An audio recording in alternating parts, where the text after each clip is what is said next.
सूत महर्षि ने नारद मुनि की कहानी सुनाना प्रारंभ किया। पिछले जन्म में नारद ने एक दासी पुत्र के रूप में जन्म लिया था। वह दासी एक भक्त के घर में काम किया करती थी। उस भक्त के घर में सदा ऋषि मुनि, साधु संत अतिथि सत्कार पाया करते थे। बालक नारद उन ज्ञानियों की सेवा में लगा रहता था। जरूरत के वक्त उन्हें पानी पिलाया करता था। विष्णु भगवान की महिमाओं की चर्चा भी बड़ी श्रद्धा व भक्ति से सुनता था। नीर यानी पानी देने वाले बालक का नामकरण नारदश करके वे लोग इसी नाम से उसे पुकारा करते थे। इस बीच नारद की मां सांप के डसने से मर गई। बालक नारद को अपने पिता का बिल्कुल पता न था। उसके साथ ही नारद को दासी पुत्र और अनाथ बालक कहा करते थे। कुछ ही दिनों में उस मकान के मालिक का स्वर्गवास हो गया। नारद को कहीं आश्रय नहीं मिला। वह इधर उधर भटकता था। भूख लगने पर यदि वह किसी मकान के सामने जाकर खड़ा हो जाता तो लोग उसे भगा देते थे और गालियां देते थे कि यह बालक ऐसा पापी है जिसे अपने पिता का भी पता नहीं है। नारद साधु स्वभाव का था, इसलिए नटखट बच्चे उस पर पत्थर फेंकते और उसे सताकर आनंद का अनुभव करते थे। गांव के लोगों से तंग आकर नारद सोचने लगा, इन मनुष्यों के बीच मेरा जन्म क्यों हुआ है? मैंने कौन सा अपराध किया है? ये लोग मेरे प्रति ऐसे अत्याचार क्यों करते हैं? आखिर कीड़े मकोड़े, जंगल के जानवर भी मजे से जी रहे हैं। शयों सोचते हुए नारद जंगल की ओर चल पड़ा। उसे ऋषि मुनियों की बातें याद हो आईं। मुझे भी तपस्या करके देवताओं के बीच जन्म लेना है। शयों निश्चय कर नारद ने तपस्या करना शुरू किया। अनाथों का जो रक्षक है, जो सारे जगत का पिता है, वही मेरे लिए भी पिता है। वह मुझे कुछ भी बनाए, पसंद है। इस प्रकार सोचते नारद ने समय का ख्याल किए बिना भयंकर तपस्या शुरू कर दी। नारद की तपस्या पूर्ण हो गई। उसके भीतर एक तेज ने प्रवेश किया। एक ज्योति के रूप में प्रत्यक्ष होकर विष्णु भगवान ने कहा, वत्स नारद, तुम मेरे अंदर विलीन होने जा रहे हो। इसके बाद तुम ब्रह्मा के मानस पुत्र के रूप में जन्म धारण करोगे। तुम चिरंजीवी होकर तीनों लोकों का भ्रमण करते हुए सदा मेरी स्तुति किया करोगे। इसके बाद नारद ने विष्णु के अंश को लेकर ब्रह्मा के मानस पुत्र के रूप में जन्म लिया और देवमुनि के रूप में पूजा पाने लगे। विष्णु भगवान की लीलाओं के अवतारों में एक नारद का अवतार भी बताया गया है। ऐसे नारद मुनि से उपदेश पाकर ध्रुव तेज गति के साथ आगे बढ़े चले जा रहे थे। उस समय उत्तम कुमार रोते हुए आ पहुंचा और ध्रुव के सामने हाथ फैलाकर उनको रोकते हुए बोला, भैया, आप कृपया जंगल में मत जाइए। आप जंगल में चले जाएंगे तो मैं किसके साथ मिलकर हरि का भजन करूंगा? मेरी माताजी ने आपको डांटा, पर मैंने क्या किया है? मुझ पर आप क्यों नाराज होते हैं? आप रुक जाइए। शयो कहते हुए उत्तम फूट फूट कर रोने लगा। ध्रुव ने उत्तम कुमार के गले लगकर समझाया, मेरे छोटे भैया, मेरी माताजी ने मुझे जन्म दिया। मुझे क्या ये साबित नहीं करना है कि मेरी माताजी भी महान है? इसीलिए मैं जा रहा हूँ। उत्तम बोला, तब तो मैं भी आपके साथ चलूंगा। आप तपस्या में लग जाइए। मैं आपके लिए कंद मूल फल लाया करूंगा।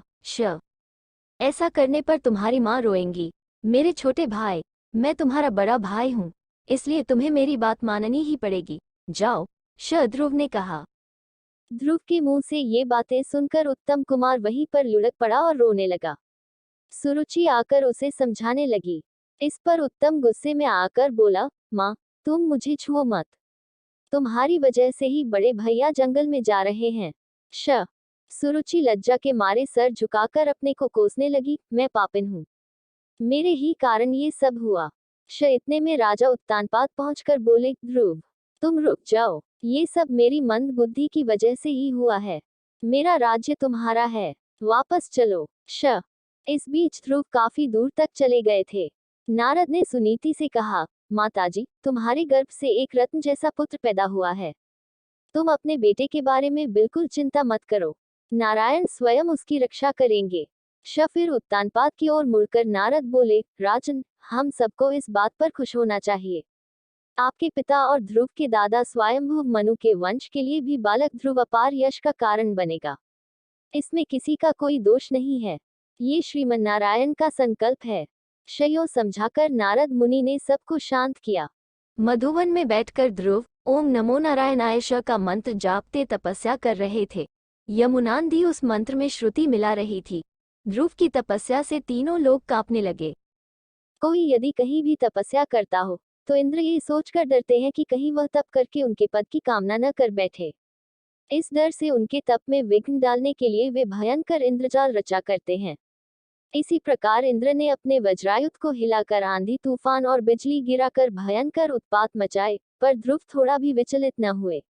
इस पर इंद्र ने पत्थरों की वर्षा शुरू की, मगर ध्रुव के सर पर घूमते हुए विष्णु चक्र ने उन पत्थरों को दूर फेंक दिया। उस समय नारद ने जाकर इंद्र को समझाया, आपने ध्रुव को साधारण बालक मात्र समझा है, आप उनका कुछ भी बिगाड़ नहीं सकते, आपको व्यर्थ में अपमानित होना पड़ेगा। इंद्रपद तो ध्रुव के लिए घास के तिनके के बराबर है। अंत में ध्रुव की तपस्या पर प्रसन्न हो विष्णु भगवान प्रत्यक्ष हुए। ध्रुव विष्णु के पैरों से लिपटकर अपार आनंद के मारे मूक रह गए। वे अपने मन में सोचने लगे, भगवान, मैं पूर्ण हृदय से आपकी स्तुति करना चाहता हूँ, लेकिन मैं एक छोटा बालक हूँ, आपकी स्तुति करने के लिए मेरे पास शब्द नहीं है। इस पर विष्णु ने अपने शंख को ध्रुव के गालों पर छुआ दिया। दूसरे ही क्षण वेदों के तत्वों से भरे स्तोत्र पाठ साम गान के रूप में ध्रुव के मुंह से निकलने लगे। विष्णु ने मंदहास करते हुए पूछा, ध्रुव, मांग लो, तुम क्या चाहते हो?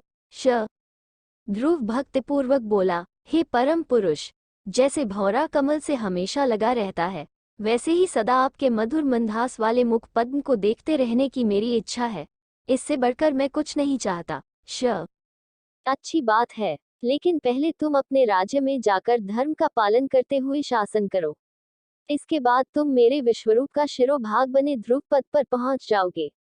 कल्पांतों के बाद भी तुम उस अचल पद को ग्रहण कर सदा प्रकाशमान रहोगे। क्षयों समझाकर विष्णु भगवान अंतर्धान हो गए। इसीलिए ध्रुव को अनुग्रह प्रदान करने वाले विष्णु का अवतरण ध्रुव नारायणावतारश कहा गया है। इसके बाद ध्रुव अपनी महिष्मतिपुरी में आ गए। उत्तानपाद ध्रुव को अपना राज्य सौंपकर तपस्या करने चले गए। उत्तम कुमार का अभी तक विवाह नहीं हुआ था। राजधर्म के अनुसार जंगली जानवरों से जनता की रक्षा करने के लिए वो शिकार खेलने गया। हिमालय के पहाड़ी जंगलों में दुष्ट यक्षों ने उस पर हमला करके उसको मार डाला। अपने पुत्र की मृत्यु पर सुरुचि दुखी हो वहां पर पहुंची और जंगल के दावानल में फंसकर भस्म हो गई। ध्रुव ने यक्षों का नाश करने के लिए यक्षनगर अलकापुरी को घेर लिया। मायावी यक्षों ने अपनी क्षुद्र मायाओं का उन पर प्रयोग किया। ध्रुव ने नारायण अस्त्र के द्वारा मायाओं को विफल बनाकर उनको हरा दिया। यक्ष राज कुबेर ध्रुव की शरण में आए, उनसे मैत्री करके उनको संपत्ति देकर वापस भेज दिया। ध्रुव के कई पुत्र हुए। उन्होंने अनेक वर्षों तक आदर्श शासन द्वारा स्वयंभू मनुवंश को यश प्रदान किया। अनेक वर्षों तक शासन करने के बाद ध्रुव ने अपने ज्येष्ठ पुत्र का राज्याभिषेक किया और वे बदरिकाश्रम में चले गए। वहां पर भगवान विष्णु का ध्यान करते हुए स्वर्ण शरीर को प्राप्त किया। भगवान विष्णु के आदेश पर उनके सेवक एक विमान ले आए। वे लोग भी देखने में विष्णु के समान थे और उनके भी 4-4 हाथ थे। ध्रुव उन दूतों से बोले, मेरी माताजी के लिए जो पद प्राप्त नहीं है, उसकी मुझे भी जरूरत नहीं। इस पर विष्णु के दूतों ने उनके आगे एक दिव्य विमान में जाने वाली सुनीति को दिखाया। इसे देख ध्रुव प्रसन्न हो उठे। वे विमान पर सवार हो ग्रह मंडल, नक्षत्र मंडल तथा सप्तर्षि मंडल को पाकर ध्रुव पद पर पहुंचे। ध्रुव मंडल को विष्णु पद भी कहते हैं। विष्णु का निवास वैकुंठ भी वहीं पर है। ध्रुव दैती में गोलोक भी होता है। गोलोक में विष्णु प्रकृति स्वरूपिणी राधा देवी के साथ वेणुगान करते हुए आनंद भोगते हैं। गोलोक के ऊपर गहरा अंधकार छाया रहता है। उस अंधकार के पार विष्णु वैकुंठवासी बने प्रकाशमान होते हैं। ध्रुव सदा विष्णु को देखते उज्जवल कांति से द्युतिमान हो उठे। खूंटे से बंधी गाय की भांति सप्तर्षि मंडल उनकी प्रदक्षिणा किया करता है। समस्त ग्रह गणों से पूर्ण शिशुमार चक्र उनके नीचे परिभ्रमण करता रहता है। गोलोक के नीचे ब्रह्मा का निवास सत्यलोक, तपलोक, जनलोक, महलोक, स्वलोक, भुवलोक, भूलोक नामक 7 ऊर्ध्वलोक तथा भूलोक के नीचे अधोलोक कहलाने वाले अतल, वितल, सुतल, रसातल, तलातल, महातल और पाताल लोक ये 7 मिलाकर 14 लोकों के ऊपर विश्व के शिवराग्र पर ध्रुव समस्त दिशाओं के लिए दिशासूचक बनकर अचल पद नक्षत्र के रूप में प्रकाशमान रहते हैं। लगन हो तो छोटे बड़े सभी कार्य साधे जा सकते हैं। इसका प्रमाण 5 साल की उम्र में ही तप करने जाने वाला ध्रुव है। ध्रुव की कहानी समाप्त कर सूत महर्षि फिर सुनाने लगे। अगर मत्स्य केवल जलचर है तो कच्छप यानी कछुआ जल और भूमि पर भी चलता है। जल में से प्राणी भूमि पर आ गया, यानी जलचर की दशा से भूचतक का विकास हुआ। इसीलिए कछुए के रूप में विष्णु अवतरित हुए, जो दशावतारों में दूसरा अवतार है। इन शब्दों के साथ सूत मुनि ने कूर्मावतार की कहानी शुरू की। देवता व राक्षस क्षीर सागर का मंथन करके अमृत पाने के लिए तैयार हो गए। बाहुबल और संख्या की दृष्टि से भी शक्तिशाली बने राक्षसों ने सोचा कि अगर अमृत प्राप्त होगा तो सारा अमृत उन्हीं लोगों का हो जाएगा। राक्षसों को अमृत के द्वारा अगर अमृतत्व प्राप्त हो जाएगा तो हमारा क्या नुकसान होगा। सारी जिम्मेदारी विष्णु की ही मानकर देवता उन्हीं पर विश्वास करने लगे। क्षीरसागर पर मंदर पर्वत को मथानी के रूप में खड़ा करके महासर्प वासुकी को रिस्से के रूप में लपेटकर समुद्र का मंथन करने का निर्णय हुआ। लेकिन मंदिर पर्वत को लाकर क्षीर सागर में डालना किसी के लिए मुमकिन न था। विष्णु ने उन पर अनुग्रह करके ये काम संपन्न किया, इसीलिए वे गिरधारी कहलाए।